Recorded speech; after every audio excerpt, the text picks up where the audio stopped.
Hey everyone, this is Kevin, aka Kevikango. Thanks for watching my very first video. So, despite being a huge Pokemon fan, I've never actually successfully finished a Pokemon game, aside from maybe the first one. And even then, I think I made it all the way to the Elite Four, and then my sister just beat them for me. So I'm not really sure if that counts. Now, as an adult, I realize what I've been missing out on, and I really want to play through all the games, starting with the very first generation, and hopefully eventually reaching the most recent games. Of course, I'm going to play through the games and beat the gym leaders and the Elite Four and become champion and all that, but I also want to collect all the Pokemon and race them to be as strong as possible and maybe even shiny hunt along the way. And yes, there are ways to shiny hunt in Gen 1, even though the Pokemon don't appear shiny until Gen 2 on. To do all this, I'm going to need to explore some of the mechanics and glitches in these Gen 1 games, and as some of you probably know, there's a ton of them here. The purpose of this first mini-series is for me to test out these glitches and show you how to do them as well. For this particular video, I'm going to show you how to get all 3 starters without needing to trade. Not only that, you can actually do this in about 10 minutes of real time, but it will take some practice. I hope you all enjoy.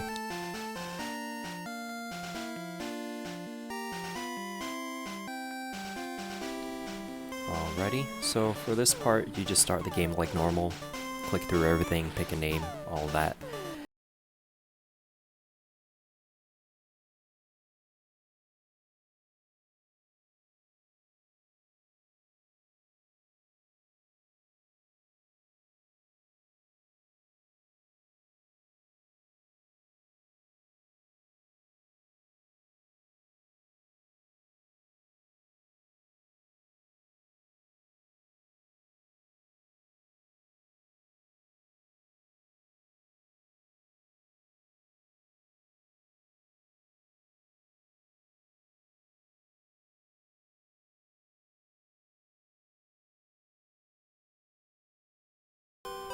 After you click through everything, just keep playing the game like usual.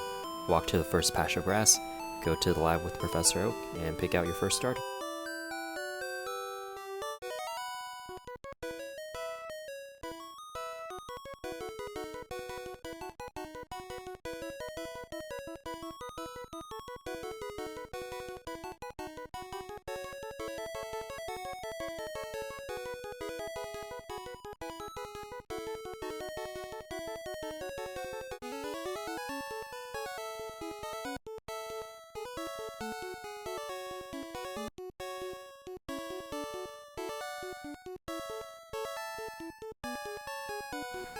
Alright, time to pick your starter.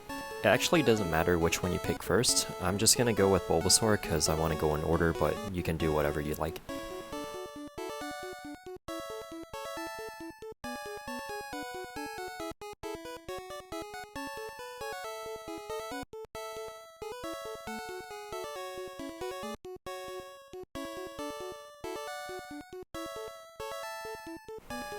Cool, so that's 1 out of the 3. I'm just gonna check its stats real quick so I can compare it later. After this, you just save the game and reset.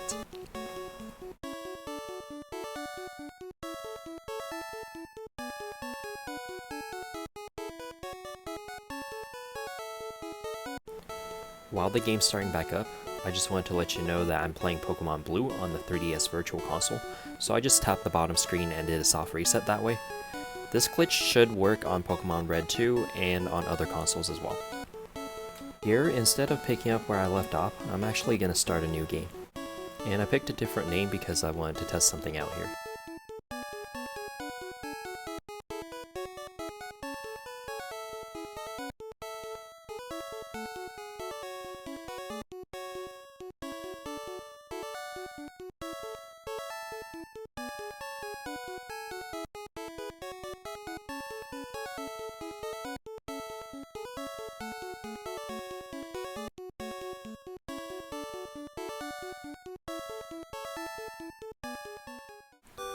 Once the intro is done, I'm going to open the menu and get ready to save.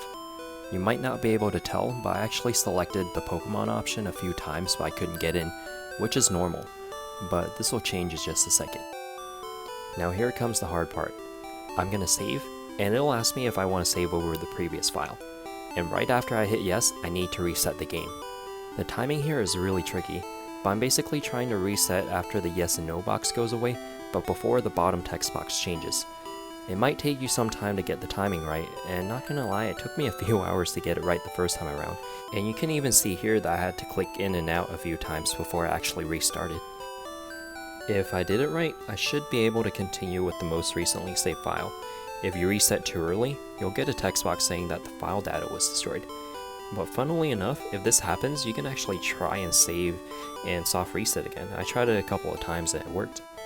But if you reset too late, you'll be able to continue like normal, but this trick won't work. And as you can see here, there is an option to continue, so I'm just going to click on it and see if it worked. I'm going to check my Pokemon menu again, and this time it'll actually open. And look who it is.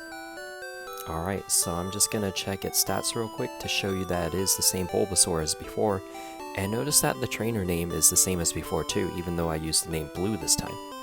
So my guess is that when I saved at that exact moment, the game tried to save a new file, but couldn't overwrite all the data from the previous file, which results in the Bulbasaur being transferred to this save file. Now all I have to do is walk to the grass and talk to Professor Oak and get my second starter, and if I repeat these steps again, I'll have my third starter. Make sure to watch until the end so that you can see that I do end up with all 3 starters.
And there you go, all 3 starters. Theoretically, you could keep doing this until you have as many starters as you want, or until you get the stats that you want, or even if you want multiple of the same starters. I'm not sure what would happen if you have more than 6 though. If anyone wants to try it out, feel free to report back in the comment section. Well, that's all I have for now. If you enjoyed this video, I'd appreciate it if you could drop a like. Make sure to hit the subscribe and notifications buttons so you know when my next video is up. Next time, I'm going to show you how to get a level 100 Pokemon before you even reach Brock. Take care.